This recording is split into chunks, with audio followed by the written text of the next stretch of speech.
personal trainer, nutrition, workout guru, Susan Powter of the 90s fame. What was her catchphrase? Stop the insanity! Stop the insanity. Yeah, that's what it was.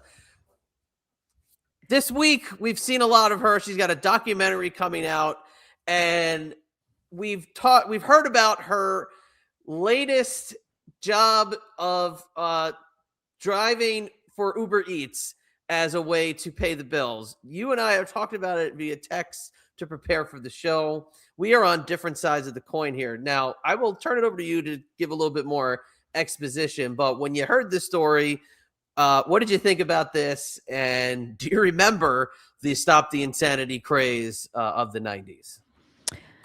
Okay, so back in November last year,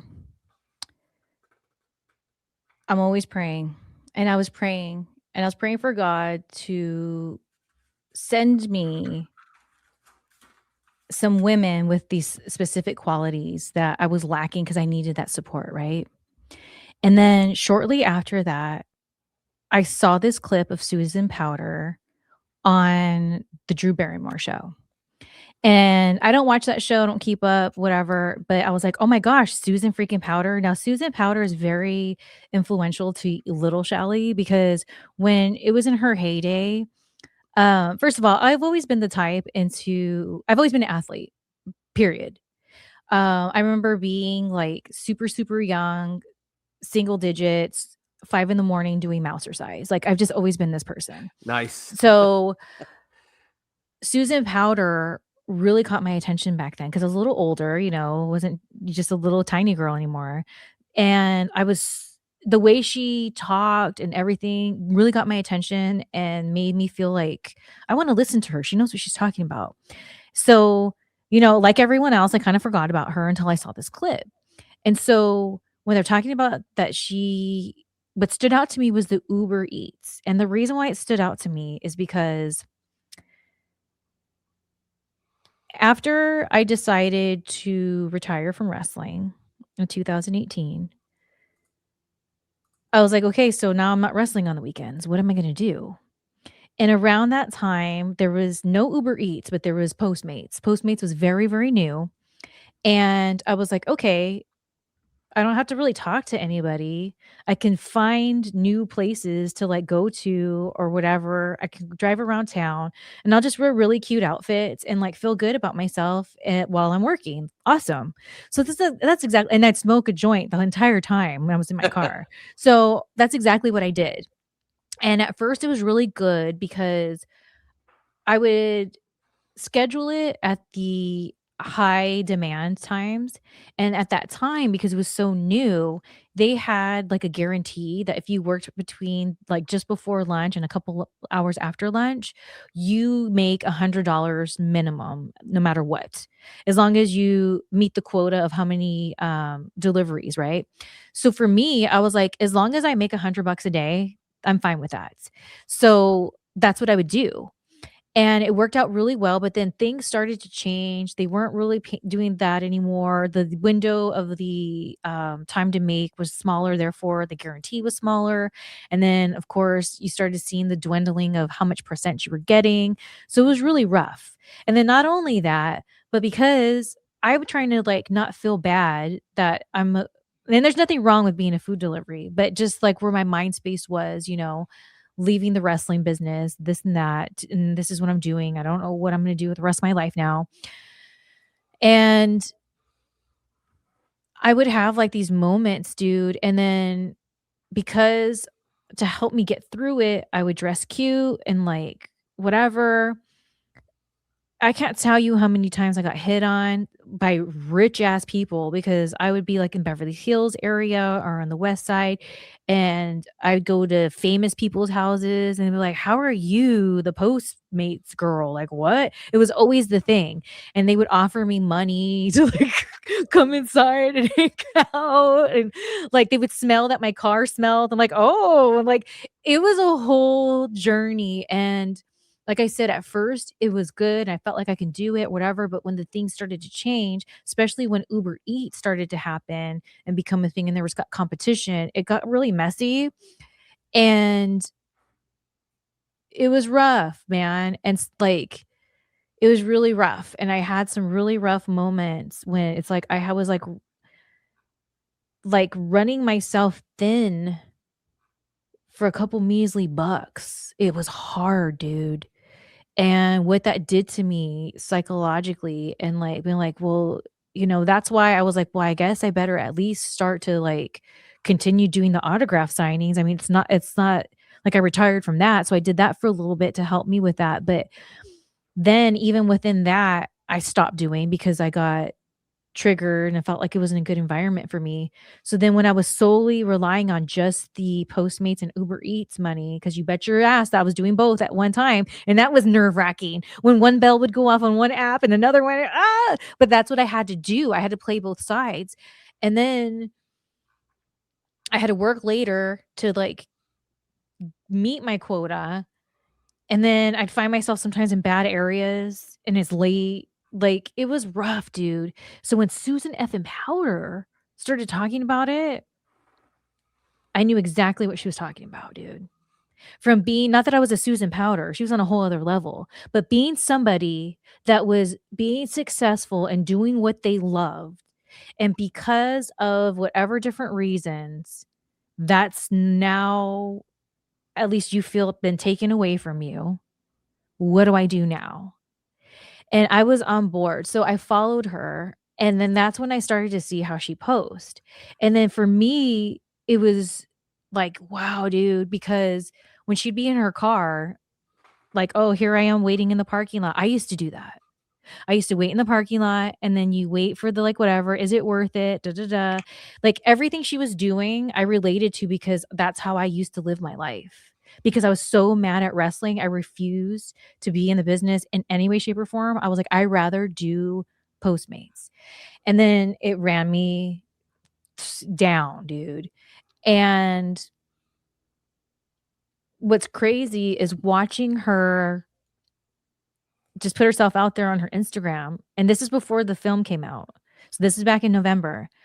I was religiously following and watching her videos, and when she was reminding me of who the F I am, Chad, with the juicing. My juicer broke like 2 years ago.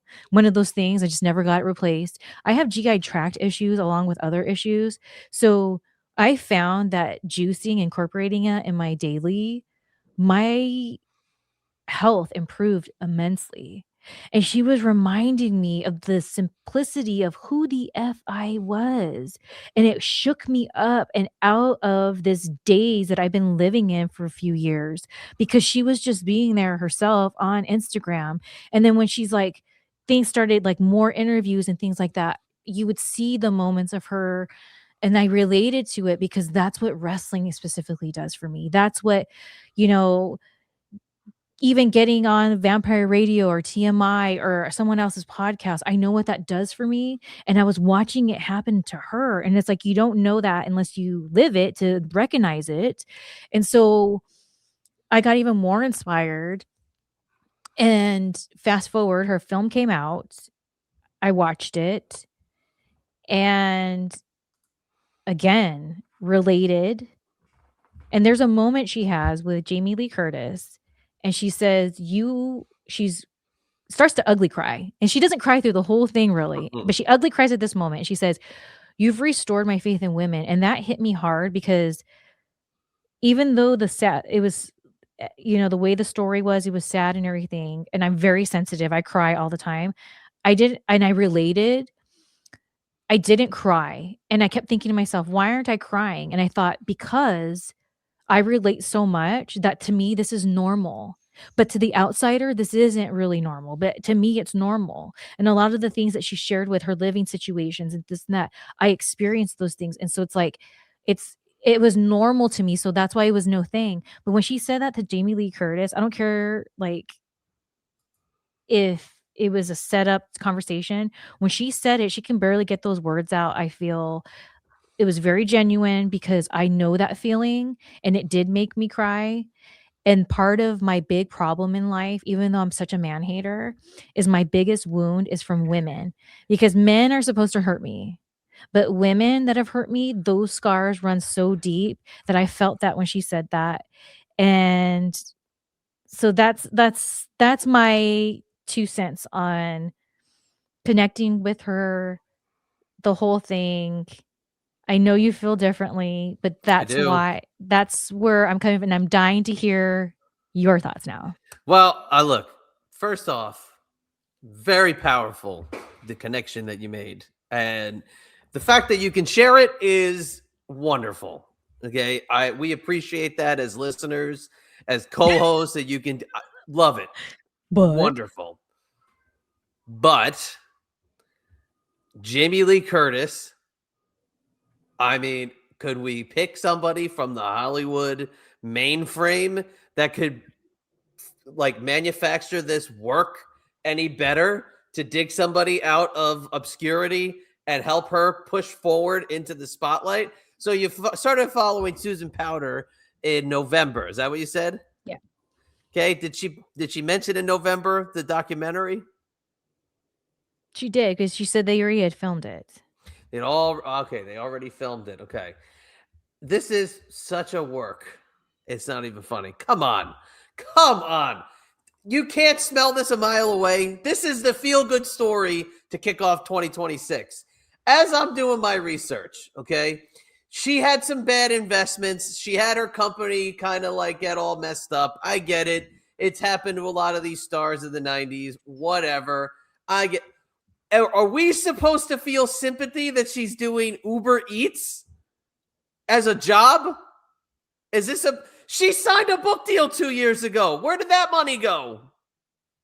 What happened to the advance of her book deal that she signed? She was signed to Rosie O'Donnell's production company. What happened to that? Where did that sob story go? What was all this information? That just decided to go away. I was reading in her biography that she's become so destitute she now collects Medicaid. Oh, like a lot of other 71-year-old people. She's just a normal person now. This is not like a sob story. She's just a normal person. This is all a work for a documentary. I understand how you feel. I love your calmness.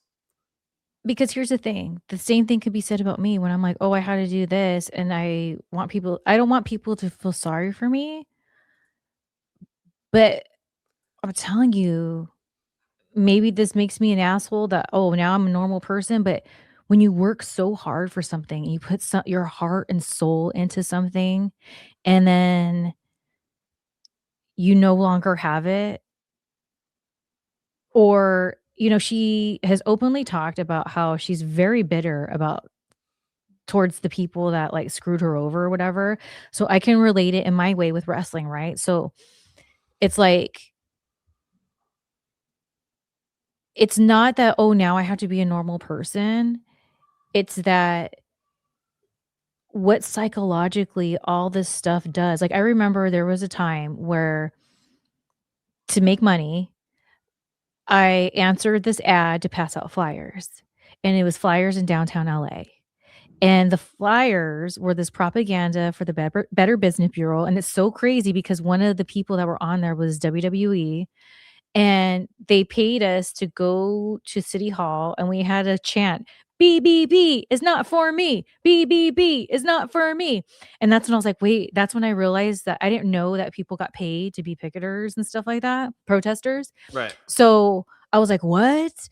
This is what we're doing? And then afterwards, in order to get our pay, which was $100, we had to do the march and then pass out for a set amount of time the flyers that we had. And I remember my sister was with me, and there was this lady, and she was like, "Hey, you got $5?" A homeless lady. And I was like, "No, sorry." And I was so broke, I didn't even have $5. And she was like, "Oh, well, have fun at your party," because she thought because of the way I was dressed nice, and I had flyers that it was a party. And I went around the corner, and that really triggered me, and I had a breakdown, and I was like, "Dude, I was in WrestleMania, and now this is my life.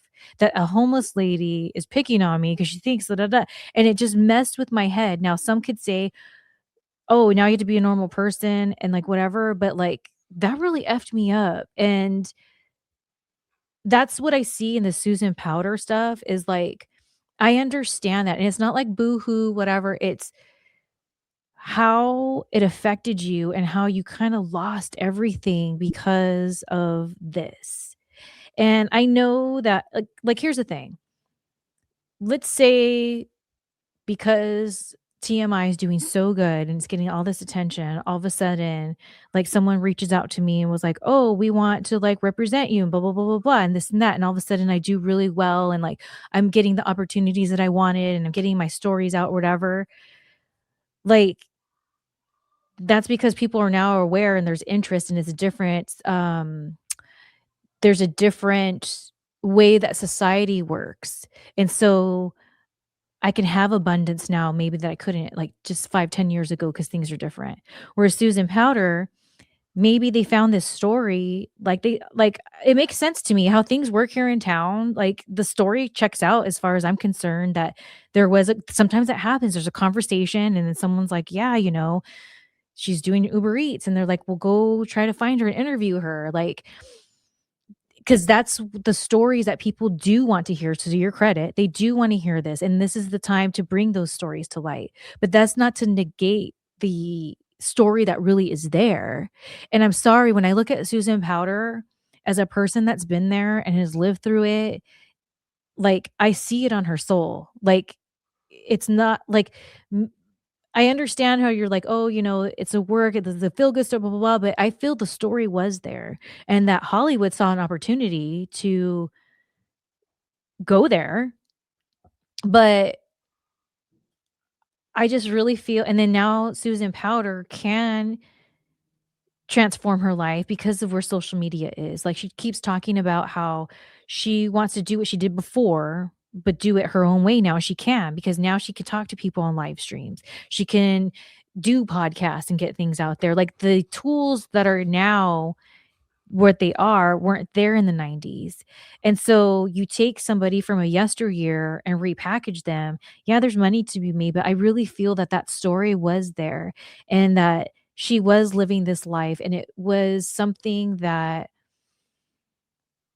like, I remember going back to, we talked about last week when I said I always get warrants for my arrest because I had unpaid tickets because I never had my tags, and, like, just different things, how different things haunt you and stuff like that, and, like, you have to, like that wore on me that even though I was still in wrestling and, like, getting booked at the time, like, it sucked to know that, like, how am I gonna get somewhere because I don't have my license?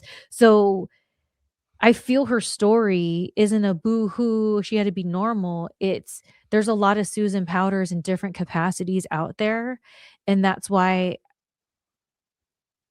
I'm all for the story to be out there. I don't care how it materialized, I feel it's real. It could be. It's going to make for a great documentary. The last delivery had to be filmed by the Today Show. It did though, because here's the thing, if I would've continued with Uber Eats and Postmates and all that, and then finally I don't have to do it anymore, or you know what? That did happen to me, okay? That did happen to me in the sense of there was a day where I didn't have to do it anymore because my situation changed, and a lot of that had to do with I was finally making money with my secret society. So, when I was able to be a full-time content creator, that's when I was able to have that moment where I had to do Uber Eats and Postmates anymore. I didn't film it because I wasn't very even though it wasn't a secret, I wasn't very open that that's what I was doing because it was embarrassing.